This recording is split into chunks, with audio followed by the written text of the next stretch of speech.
Você já entrou em um lugar esperando encontrar uma coisa e saiu de lá com o mundo virado do avesso? E se, ao invés de um produto ou um serviço, você encontrasse alguém acorrentado, ensanguentado e com o olhar de quem já viu o inferno de perto? A maioria de nós fugiria. Outros fingiriam que não viram. Mas alguém, apenas alguém, poderia escolher ficar e fazer algo a respeito. Foi assim que começou a história que mudaria para sempre os vales esquecidos do norte. Não com uma tragédia anunciada, mas com um tropeço no inesperado. Não era sobre justiça nos livros, nem sobre vingança em palavras afiadas. Era sobre reconhecer o rosto de alguém mesmo sem nunca tê-lo visto antes, e sobre entender, em um só olhar, que aquilo que encontramos nos outros pode nos levar até as partes mais escondidas de nós mesmos. Era uma manhã clara, quando Elias Martin cruzou o portão da loja de suprimentos de caça no vilarejo de Red Hollow. Seu objetivo era simples: substituir a espingarda antiga que herdara do pai por algo moderno, confiável, uma tarefa trivial, mas o silêncio que recebeu ao empurrar a porta foi seu primeiro alerta. Onde estavam os ruídos rotineiros? O ranger da cadeira de madeira, o chiado da chaleira sobre o fogareiro, as tosses do velho Mercer, o proprietário da loja. Elias deu alguns passos, atravessando os corredores estreitos entre as prateleiras que cheiravam a pólvora, couro e ferrugem. Chamou 2 vezes. Nenhuma resposta. O ar estava denso, como se a loja inteira segurasse o fôlego junto com ele. E foi quando notou a porta do depósito entreaberta. Uma coisa boba, mas que Mercer sempre mantinha trancada. Instintivamente, Elias empurrou a porta. O cheiro foi o primeiro golpe. Cobre, umidade, coisa errada. O segundo veio com a visão. Encostada na parede, entre caixas de munição e cabos de aço, havia uma jovem amarrada com fios de pesca e corda barata, o corpo marcado por hematomas escuros, a roupa rasgada, o cabelo colado ao rosto por sangue seco. Um dos olhos quase fechado, o outro fixo nele. Ela não disse uma palavra, e não precisava. Elias soltou as cordas com mãos trêmulas, sentindo o peso daquela decisão antes mesmo de compreendê-la por completo. Quando a pegou no colo, sentiu ossos soltos sob a pele fina. Levou-a para fora, para o sol, e ali mesmo ela desmaiou, como se só ali o corpo tivesse permitido o descanso. Nos dias seguintes, enquanto os médicos cuidavam dela e a cidade sussurrava suposições, o nome da jovem ainda era um mistério. Nenhum documento, nenhuma fala. Apenas olhos atentos e um silêncio firme que parecia conter séculos. Elias voltou para vê-la todos os dias. Trazia frutas, água, às vezes apenas sua presença. E quando ela finalmente falou, disse apenas uma palavra: Amara. Não havia ternura ali. Havia propósito. Aos poucos a história se desenrolou, não pelos lábios da jovem, mas pelas marcas deixadas em seu corpo e pelas informações que Elias começou a buscar sozinho. Mercer, o dono da loja, havia sido encontrado morto no fundo do depósito, um tiro certeiro no peito, e sobre a nuca de Amara, tatuada com navalha, havia uma marca, 2 letras entrelaçadas, a mesma que Elias já vira antes, em cercas queimadas e em cavalos roubados. A marca do clã Murrow. Os Murrow governavam com medo e moeda. Eles não tinham cargos, mas tinham poder. Não usavam uniforme, mas todos sabiam seus nomes. A lei não os tocava, e quem tentava, sumia. A última tentativa havia sido do irmão de Amara. Elias descobriu isso ao remexer velhos jornais e relatos esquecidos. Um rapaz acusado de roubo, morto durante a tentativa de fuga, mas nenhuma prova, nenhuma investigação real. Apenas uma notícia breve, uma nota de rodapé na história da cidade. Amara havia sido a única testemunha, e por isso paga o preço. O que se seguiu nos dias posteriores foi uma dança muda entre sobrevivente e salvador. Elias não fazia perguntas, ela não oferecia respostas, mas havia entendimento. Um dia, enquanto ele deixava um pedaço de pão na mesa, ela o encarou por longos segundos e disse: Eles não me mataram porque acharam que já tinham me quebrado. E então sorriu. Um sorriso pequeno, torto, que dizia muito mais do que qualquer confissão. O que Elias não sabia, mas começava a intuir, era que aquela jovem não era só uma vítima. Ela era uma testemunha com memória viva. Sabia nomes, sabia rostos, sabia onde doía e onde cortar. E carregava algo ainda mais perigoso que a raiva: paciência. Enquanto isso, Red Hollow se mantinha em silêncio. As famílias mantinham suas rotinas, os comércios abriam e fechavam sem perguntas, e o nome Murrow continuava sendo evitado como uma maldição. Mas algo havia mudado. Pequenos sinais. A polícia começou a circular mais pelas periferias. Cartazes com nomes desaparecidos começaram a surgir em postes e árvores, e uma árvore em frente à loja incendiada de Mercer foi podada de maneira estranha, formando duas letras, as mesmas da marca no pescoço de Amara. Coincidência? Na noite em que Amara saiu do hospital sem avisar ninguém, Elias soube que tudo estava apenas começando. Não a seguiu. Sabia que ela não queria proteção, queria justiça, ou talvez nem isso, queria equilíbrio. Um tipo de verdade que se escreve com ações, não com julgamentos. Ele apenas foi até o campo onde sua esposa estava enterrada, ajoelhou-se e disse baixinho: há algo se movendo neste vale. Porque havia.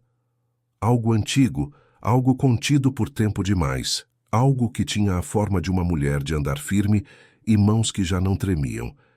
E o que esse algo faria a seguir era apenas o início. A noite em que Amara desapareceu do hospital foi a mesma em que os sussurros se transformaram em temores reais. Não havia mais como fingir que aquilo era apenas um incidente isolado. O nome da família Murrow, antes mencionado apenas em voz baixa, agora surgia entre dentes cerrados e olhos que evitavam contato. Durante décadas, os Murrow governaram Red Hollow como senhores de terras invisíveis, sem assinar decretos, mas decidindo destinos. Amara sabia disso. Ela havia crescido ali nas margens do condado, onde as trilhas de terra se tornavam lama após cada inverno, e as famílias aprendiam cedo a diferença entre o que era certo e o que era possível. A lei existia, sim, mas não para todos. Para os Murrow havia privilégios. Para o resto havia silêncio. A marca que Amara carregava no pescoço, as letras M e R entrelaçadas como serpentes, não era apenas uma assinatura de domínio. Era um lembrete do que acontecia quando alguém ousava desafiar o controle deles. O irmão dela havia feito isso em meados de outubro, há pouco mais de um ano, no segundo domingo daquele mês. Havia testemunhado algo que não devia durante uma entrega no Galpão Sul, onde supostamente eram armazenados mantimentos. Não havia registro oficial, mas os boatos falavam de caixas trancadas com jovens, dinheiro sujo, armas e nomes de pessoas que já tinham desaparecido da cidade. Nessa época, ninguém investigava nada. A delegacia local respondia ao xerife Marcel, homem educado, sempre presente nos eventos públicos, mas curiosamente ausente sempre que os Murrow estavam envolvidos em alguma confusão. Quando o corpo do irmão de Amara foi encontrado à beira da ferrovia, dias depois do suposto roubo, a explicação foi simples: suicídio. Nenhuma perícia, nenhuma contestação. Mas Amara sabia a verdade. Ela sabia quem o perseguira, o ameaçara e o encurralara. E agora, após sobreviver ao que seria seu fim, ela carregava mais do que traumas. Carregava provas vivas, marcas, nomes, lembranças detalhadas do que acontecia atrás das portas trancadas. Durante muitos anos, a justiça em Red Hollow havia sido um enfeite. O juiz municipal, Sr. Bastian, era velho amigo de Edmund Murrow, patriarca da família. Documentos sumiam, testemunhas desapareciam, e sempre havia uma explicação lógica, ainda que desconectada da realidade. A cidade não era apenas governada pelo medo, era organizada por ele. Como um relógio que só funcionava porque todos fingiam que as engrenagens não estavam sujas de sangue. Elias Martin entendeu isso quando começou a procurar respostas. Ele era um rancheiro, não um ativista. Um homem de trabalho, terra, chuva e arreio, Mas ver Amara naquele estado, e mais do que isso, ver o olhar dela, quebrou algo dentro dele. Começou a vasculhar arquivos esquecidos, conversar com pessoas que não queriam ser vistas falando. Encontrou nomes antigos, casos enterrados em jornais locais, desaparecimentos classificados como fuga voluntária. 3 garotas entre os anos de 1890 e 7 e 1902. 2 rapazes desaparecidos durante a construção da Ponte Leste. Um armazém incendiado no outono de 1889, com um trabalhador trancado dentro. Nenhum culpado. Nenhuma prisão. Todos os caminhos levavam ao mesmo sobrenome. Mas justiça não é só sobre encontrar culpados, é sobre impedir que os inocentes sigam pagando. E isso Amara compreendia melhor do que qualquer um. Foi por isso que, mesmo ferida, começou a planejar. E não era vingança cega. Era algo mais profundo. Restabelecer um equilíbrio onde ele nunca existira. O primeiro passo foi quebrar o ciclo do medo. Ela sabia que sozinha não conseguiria mover a cidade. Mas se juntasse outras vozes, outras vítimas, a muralha poderia rachar. E encontrou essas pessoas não nas ruas, mas nos olhares. Uma mulher chamada Clara, que havia perdido a filha adolescente depois de ela começar a trabalhar como empregada na casa dos Monroe. Um homem chamado Thomas, que tivera o celeiro queimado após recusar vender sua terra por um valor irrisório. Um ex-deputado, hoje caçador, que fora afastado após tentar investigar o desaparecimento de 2 irmãos gêmeos há mais de uma década. Cada um trazia uma história. Nenhuma delas havia chegado ao tribunal. Todas elas tinham algo em comum. Eram casos em que a justiça virou as costas. Enquanto isso, Elias mapeava os vínculos políticos e econômicos da família. Os Monroe controlavam grande parte das rotas comerciais que ligavam Red Hollow aos condados vizinhos. Tinham investimentos nas linhas de transporte, nos depósitos de grãos, até mesmo em algumas propriedades ligadas à igreja local. Não era apenas força bruta, era um império cuidadosamente costurado com alianças, ameaças e dinheiro. Amara sabia que não podia atacar a muralha inteira de uma vez, mas podia expor rachaduras. Começou por onde menos se esperava, os registros contábeis, sabia onde procurar. Durante anos, ouvira seu irmão falar sobre contratos escondidos, acordos secretos, pagamentos camuflados. Em uma noite silenciosa, infiltrou-se em um dos galpões mais antigos da família. Ali, encontrou o que procurava: livros com nomes, valores, datas, transações com autoridades locais, e entre eles cartas, escritas à mão, assinadas por Edmond Monroe, autorizando transferências, compras e silenciamentos. Ela não saiu gritando pelas ruas com os papéis. Levou-os até Elias. Juntos decidiram o que fazer. Dividiram cópias. Enviaram parte para o jornal de um condado distante. Outra parte foi entregue a um advogado aposentado que ainda tinha contatos em tribunais estaduais. A verdade não era mais um segredo. No entanto, sabiam que a exposição não bastaria. Porque a justiça que Amara queria não era apenas a da caneta. Era a dos olhos das vítimas. Era fazer com que a cidade visse e lembrasse, para que ninguém mais fingisse não saber. O nome Monroe ainda ecoava com força, mas agora ele vinha acompanhado de perguntas, de medo e principalmente de raiva. A cidade começava a acordar. E Amara? Amara ainda não havia começado de verdade. O que nos torna quem somos? Nossos nomes, nossas histórias, nossas escolhas, ou aquilo que tentaram apagar de nós.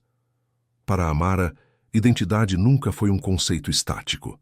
Era algo moldado por perda, silêncio e resistência. E a memória era seu alicerce mais valioso. Cada lembrança era como uma cicatriz, uma prova de que ela tinha sobrevivido e de que o passado, por mais sombrio, não havia conseguido apagá-la. Enquanto a cidade de Red Hollow começava a despertar do torpor coletivo, Amara revivia tudo o que muitos tentaram esquecer. A cada passo, ela lembrava não apenas das dores que sofreu, mas de quem era antes e do que haviam tentado arrancar dela. Reconstruir sua identidade era mais do que uma busca pessoal. Era uma forma de desafiar diretamente o sistema, que a rotulava apenas como vítima. Amara não era só a moça encontrada no depósito. Ela era filha de Mariana e Julian, irmã de Alain, nascida em uma cabana modesta perto do Riacho Oeste. Sabia fazer pão com as mãos nuas, costurar sem moldes, cuidar de feridas com plantas do mato. Crescera com pés descalços, correndo por entre trilhas que agora estavam marcadas por cercas dos Murrow. Lembrar-se disso era vital. Porque esquecer significava permitir que o trauma tomasse tudo, até mesmo sua origem. Identidade, para Amara, era um território de disputa. A violência sofrida não a definia, mas estava gravada em sua história. Cada vez que olhava no espelho e via o corte curado no pescoço, lembrava da noite em que foi capturada. Cada vez que ouvia alguém sussurrar o nome dos irmãos Murrow, revivia o momento em que viu o corpo do irmão sendo levado. Mas, junto a isso, lembrava também de sua voz antes do silêncio, dos livros que lia à noite, das histórias contadas por seu pai à beira da lareira. Lembrava de sua coragem, mesmo quando ainda não sabia que ela estava ali. Em culturas tradicionais, especialmente em regiões rurais como Red Hollow, identidade muitas vezes é herdada. Você é quem sua família é, o que sua terra representa, o que seu sobrenome carrega. Mas Amara não aceitava isso como uma sentença. Se os Murrow herdaram poder, ela escolheria o oposto. Moldar sua identidade pela escolha de não repetir a submissão, de ser memória viva e não apenas um eco apagado. Durante os dias que passou se recuperando, Amara começou um hábito: escrever. Em um pequeno caderno que Elias trouxe, ela anotava tudo o que lembrava: datas, conversas, olhares, lembranças da infância, nomes esquecidos, rotas escondidas. Não era apenas um diário, era um mapa de si mesma, um manifesto, um inventário de tudo o que tentaram tomar dela. Essa reconstrução era essencial, porque o trauma tem um efeito corrosivo sobre a identidade. Ele reconfigura a percepção de tempo, de corpo, de pertencimento. Ao organizar sua memória, Amara devolvia a si mesma a narrativa de sua vida. Retomava o controle sobre o enredo. Não era mais refém das versões distorcidas, das versões impostas pela família Murrow, pela cidade ou até mesmo pelo silêncio. E mais, a memória de Amara era um instrumento de justiça. Ela lembrava nomes de funcionários que colaboraram, locais onde ouviu conversas comprometedoras, padrões de movimentação nos galpões. Sua mente era uma prova viva, e cada lembrança carregava o peso da verdade. Certa tarde, enquanto caminhava com Elias pelas terras baixas, apontou uma casa antiga, pintada de azul desbotado. Foi ali que Alain desapareceu, disse ela sem tremer. Elias apenas assentiu. Para ele, aquela era só mais uma construção abandonada. Para Amara, era um túmulo invisível, e esse era o ponto. Sem memória, os lugares perdem significado. Sem identidade, os traumas viram lenda. Amara recusava essa desumanização, recusava o esquecimento. Com o tempo, outros começaram a contar suas próprias histórias. Inspiradas por Amara, pessoas que antes guardavam suas dores começaram a falar. Relatos que antes pareciam desconexos começaram a se alinhar como peças de um quebra-cabeça cruel. E foi aí que o valor da memória coletiva surgiu. Identidade individual é poderosa, mas a identidade coletiva é transformadora. A cidade de Red Hollow não sabia quem era, porque havia se conformado em ser aquilo que os poderosos diziam que ela era. Mas agora, diante das memórias que surgiam como rios subterrâneos, a cidade começava a se enxergar. E isso era mais perigoso para os Murrow do que qualquer arma. Uma comunidade que recupera sua história não aceita mais viver sob mentira. Ao lembrar, as pessoas recuperam o direito de existir por inteiro. Amara não falava muito, não fazia discursos, mas cada ação sua era um ato de resistência simbólica. Quando voltou à antiga casa dos pais, agora tomada por mato, recolheu uma foto antiga emoldurada em metal. Limpou com as mangas da camisa. Era ela, aos 7 anos, ao lado do irmão. O sorriso dela era ingênuo, mas firme. Guardou a foto como se fosse sagrada. Isso é o que eles não podem tirar, murmurou. Ela não queria se tornar apenas a mulher que vingou a morte do irmão. Queria ser lembrada como quem resistiu, como quem sobreviveu sem deixar de ser. E isso foi se espalhando. Elias começou a marcar no mapa da cidade os lugares citados por Amara e por outros sobreviventes. Criaram um arquivo subterrâneo. Guardavam tudo, documentos, memórias, relatos. Era uma espécie de museu invisível da dor, mas também da resistência. A memória era, ali, a única arma capaz de furar o véu da impunidade, porque, ao lembrar, todos sabiam quem eram, sabiam de onde vieram, e, mais importante, sabiam para onde ir. Amara aprendeu que ser quem se é, em um mundo que quer te definir pelo que sofreu, é um ato radical. Que lembrar não é viver no passado, é reconstruir o futuro com consciência. Que as cicatrizes são linhas de uma história que ninguém mais pode escrever por você. E assim, a cidade começou a se lembrar, a reconhecer nomes, rostos, lugares, a perceber que sua identidade estava enterrada, mas não morta. Estava viva em cada passo de Amara. Diante da ruína, algumas pessoas afundam, outras se erguem. Amara se ergueu, não de uma vez, nem sem dor, mas com uma força que parecia crescer nas rachaduras da alma. A resiliência dela não era feita de bravatas nem de discursos inflamados. Era discreta, silenciosa, quase imperceptível aos olhos distraídos. Mas quem olhasse com atenção veria. Ela não era a mesma mulher que havia sido resgatada no chão frio de um depósito escuro. A resiliência feminina não é só resistência à dor. É a capacidade de se reconstruir sem se tornar pedra. É seguir em frente sem esquecer o que foi perdido. E é também aprender a transformar ferida em alicerce. Amara fazia isso a cada gesto. Ao insistir em caminhar sozinha até a feira, ao recusar a bengala que os médicos lhe ofereceram, ao preparar o próprio café mesmo com os dedos ainda trêmulos.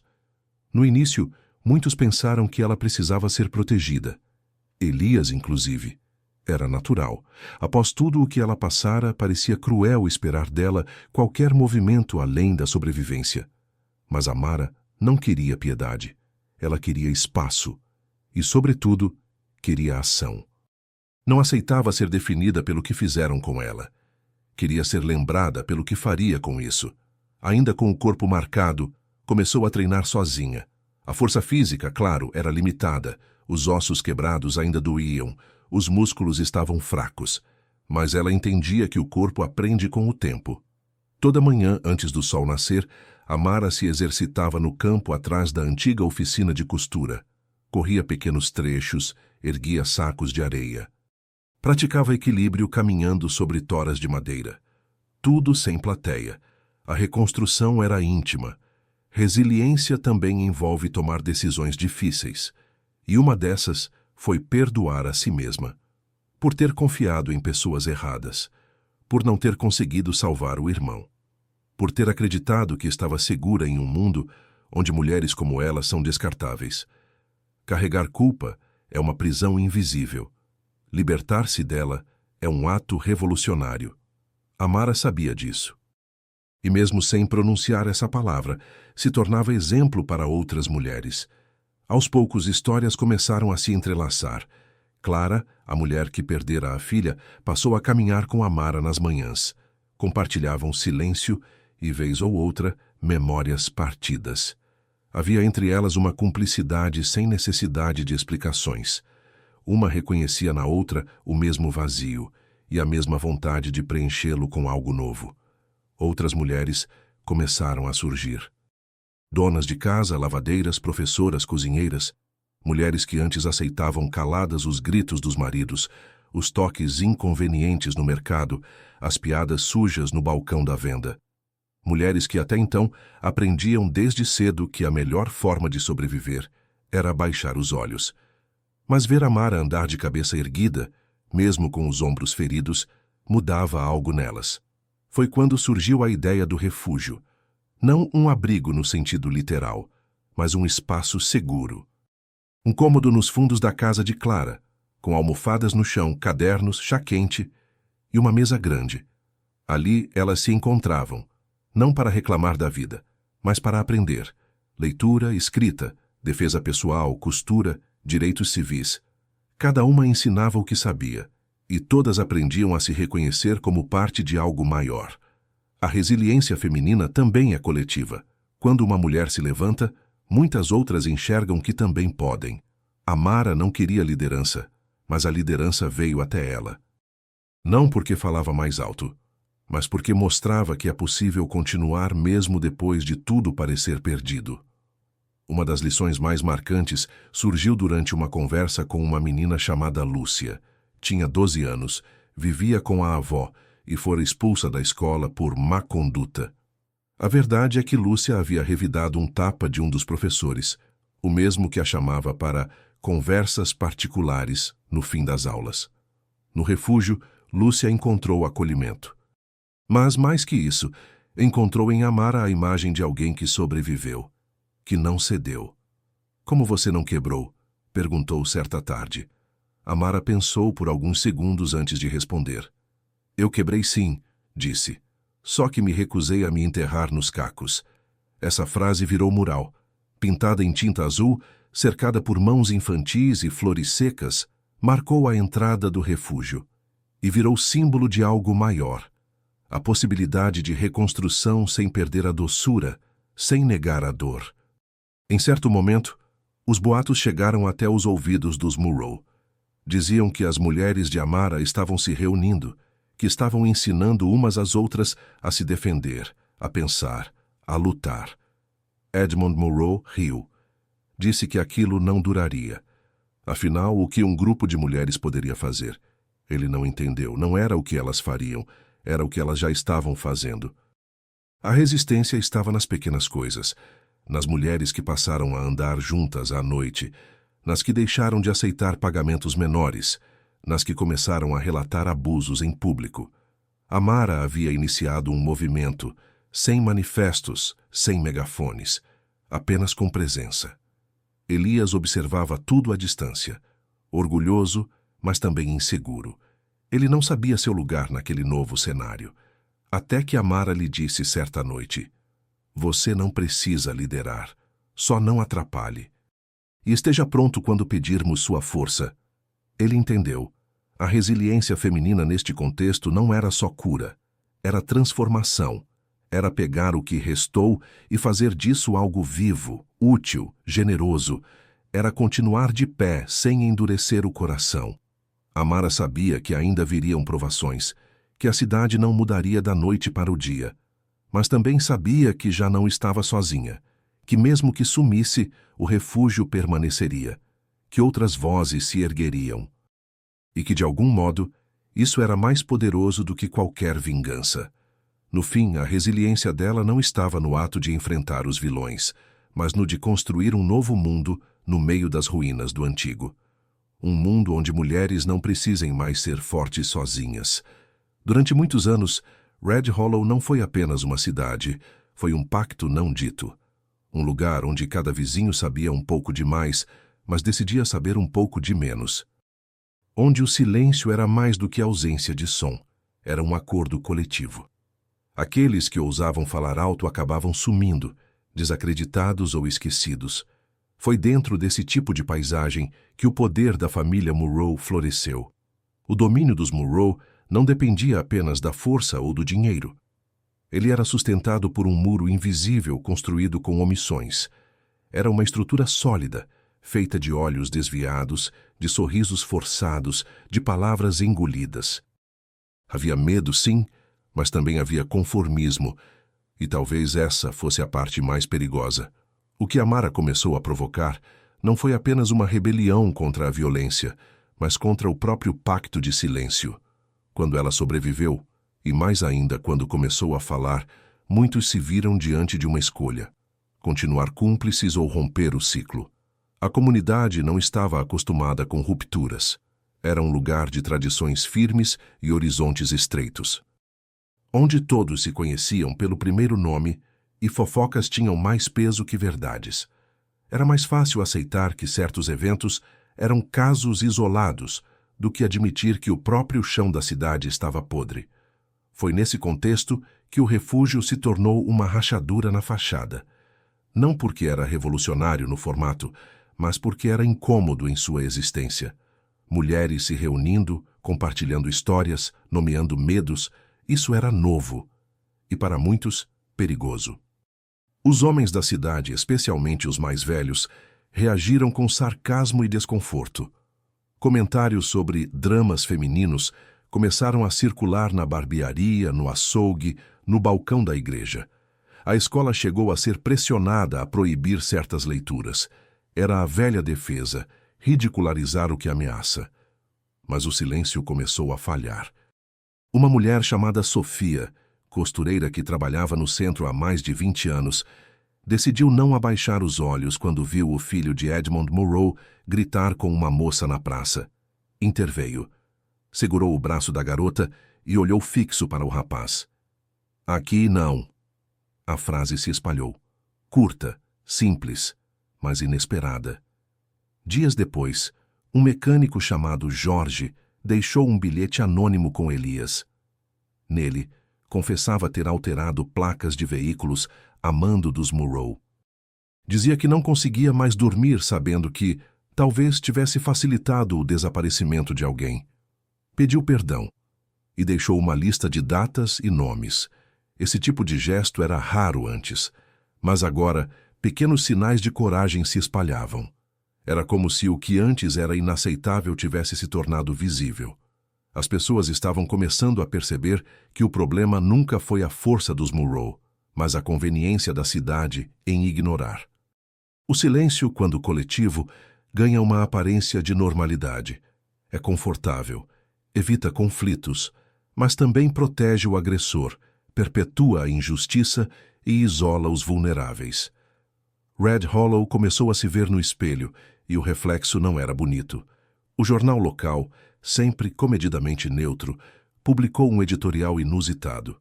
O texto não citava nomes, mas falava sobre a importância de escutar as vozes que antes eram caladas e o custo de se calar diante da violência. Para quem lia nas entrelinhas era claro, o muro estava trincando. Mas romper com o silêncio exige mais do que coragem individual, exige comprometimento coletivo. As pessoas precisavam reaprender a confiar umas nas outras, e isso não era fácil. Ainda havia medo. Ainda havia o peso da história. Por isso, Amara decidiu sair à noite com Elias e Clara, não com armas, mas com histórias. Reuniam pequenos grupos em cozinhas, quintais, celeiros, escutavam, compartilhavam.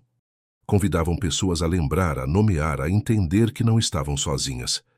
Era uma espécie de assembleia invisível, que não deixava rastros, mas deixava raízes. Uma dessas reuniões aconteceu na casa de Dona Marlene, uma senhora de 82 anos que, por décadas, havia sido conhecida como parte da família neutra da cidade. Naquela noite, ela contou sobre a vez em que abrigou uma moça fugitiva no sótão. A garota nunca mais foi vista. Marlene chorou ao lembrar que não teve forças para protegê-la e disse algo que ficou marcado. Achei que meu silêncio era proteção, mas hoje sei que foi conivência. Essa frase se espalhou como fogo em capim seco. Pela primeira vez, Red Hollow começou a se perguntar coletivamente: onde estávamos quando tudo aconteceu? Algumas respostas eram duras, outros ainda se recusavam a ouvir. Mas o pacto, enfim, estava sendo quebrado. A igreja local organizou uma missa pelas almas desaparecidas da cidade. Nunca antes tinha admitido que essas almas existiam. O sermão falava de redenção, mas também de responsabilidade. As palavras não diziam tudo, mas diziam o suficiente para quem precisava entender. Mesmo com tudo isso, os Murrow ainda controlavam muito, mas já não eram intocáveis. A polícia começou a receber denúncias anônimas. Carros de luxo passaram a circular com mais cuidado. A casa principal da família, que antes era palco de festas discretas, agora estava cercada por vigilância. O medo havia mudado de lado. Isso não significa que Red Hollow se tornou justa da noite para o dia. Havia ainda muita hipocrisia, muita resistência passiva. Mas agora quem calava precisava se justificar. O silêncio antes regra, agora era exceção. No fim, a maior mudança da cidade não foi institucional, foi interna. O que Amara fez foi reintroduzir o valor da escuta, da partilha, da presença. Ela não rompeu o silêncio apenas falando. Ela ensinou outros a falar. E mais ainda, a escutar. O silêncio pode ser um abrigo temporário, mas quando vira fundação, apodrece tudo ao redor. A comunidade de Red Hollow aprendeu isso com dor, mas também com esperança. E no meio de tudo isso, uma nova pergunta começou a circular. Quem queremos ser daqui em diante? A resposta ainda estava sendo construída. Mas agora, ao menos, havia espaço para dizê-la em voz alta. A história de Amara não é apenas sobre o que lhe foi feito, é sobre o que ela escolheu fazer com aquilo que lhe restou. Quando sobreviveu, ela não buscava glória, nem queria se tornar um símbolo. Ela queria apenas respirar em paz. Mas a paz, em Red Hollow, sempre foi um luxo destinado a poucos. E por isso, quando teve a chance, Amara construiu algo maior do que um refúgio. Criou um legado. Seu nome agora circulava em toda a região, não como lenda, mas como realidade. Não era a figura mítica que muitos transformam sobreviventes em ser. Era uma mulher que sangrou, caiu e decidiu não terminar ali. Ela se tornou, para muitos, a fronteira entre o medo e a possibilidade. A casa dos Munro, um dia símbolo de poder absoluto, foi colocada à venda. Nenhum comprador apareceu. As pessoas diziam que as paredes guardavam gritos. Verdade ou não, o importante era que a cidade agora escutava. Não só os sons, mas também o silêncio que vinha antes deles. O refúgio continuava ativo. Agora expandido, ocupava parte da antiga escola desativada. Crianças, jovens e adultos se reuniam ali não só para aprender habilidades práticas, mas para aprender a contar suas histórias. Amara insistia em um exercício. Toda pessoa nova que entrava era convidada a escrever uma lembrança que não queria esquecer. Aquelas páginas eram guardadas em caixas, como sementes. Muitos perguntavam por que ela nunca deixou Red Hollow depois de tudo. Amara sempre respondia com serenidade. Se eu for embora, a memória vai junto. E essa terra precisa lembrar. Porque esquecer é um tipo de morte. E ela já tinha morrido uma vez. Elias, que a acompanhou desde o início, nunca tentou transformá-la em algo que ela não era. Ele entendia que sua presença ali não era de protagonista, mas de pilar. Alguém que ficou de pé ao lado, nunca à frente. Quando conversavam à noite, às vezes em silêncio, compartilhavam algo mais forte que palavras. A certeza de que algo importante havia sido reconstruído. Algo que, embora invisível, sustentava agora a alma de uma cidade inteira. Clara, Lúcia, Sofia, Jorge.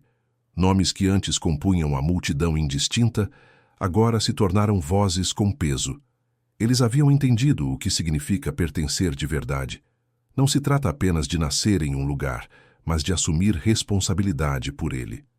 De escolher ver e agir, mesmo quando isso custa caro. Houve avanços visíveis. A polícia passou por mudanças. O jornal adotou uma linha editorial mais independente. Um grupo de jovens iniciou um projeto de documentação oral das histórias que, por muito tempo, não foram contadas. Mas os maiores progressos não estavam nos registros oficiais. Estavam nos pequenos gestos, como a senhora que passou a caminhar à noite sem medo, o rapaz que voltou a usar seu nome completo. A criança que, ao ouvir uma piada cruel na escola, respondeu: "Aqui não." É assim que se muda uma cultura, um passo de cada vez, uma história de cada vez. Amara sabia que a cidade ainda carregava feridas, havia nomes que ainda assustavam, ruas onde a dor ainda era recente. Mas ela também sabia que o medo já não era mais unanimidade. E isso era o início de uma nova narrativa. Numa tarde de primavera, ela voltou ao campo onde fora encontrada por Elias. A vegetação havia crescido. O velho galpão de Mercer estava fechado, coberto por era e silêncio. Amara caminhou até a porta e a abriu. O ar ali dentro ainda era denso, mas já não doía da mesma forma. Ela deixou sobre o chão de madeira uma pequena caixa de ferro. Dentro, uma carta, não endereçada a ninguém em específico. Apenas palavras para quem um dia encontrasse e precisasse saber que, mesmo quando tudo parece perdido, ainda existe escolha. As últimas linhas diziam: "O que fizeram comigo não me define. O que fiz com isso, sim." Não havia assinatura. Naquela noite, sentada à varanda do refúgio, Amara observava as lanternas se acendendo nas janelas da cidade. Crianças brincavam na rua de terra. O cheiro de pão fresco vinha da padaria reaberta. Não era perfeição, mas era vida.